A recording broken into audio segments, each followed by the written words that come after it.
Hello everyone. Today, I'm excited to introduce you to Frush, an advanced electro-optic modulation-based optical frequency comb.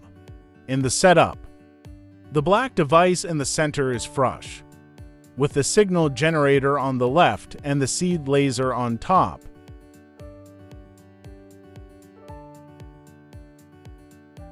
The seed light and RF signal are fed into Frush, where they are transformed into a highly stable optical frequency comb.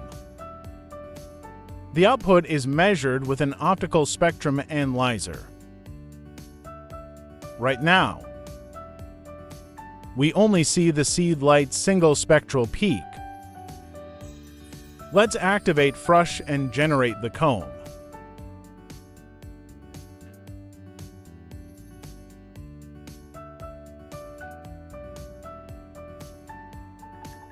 Instantly, a stable optical frequency comb appears. The free spectral range, or FSR, matches the 16 GHz RF signal. With our wave shaper, you can independently control the amplitude and phase of each peak. Thank you for watching.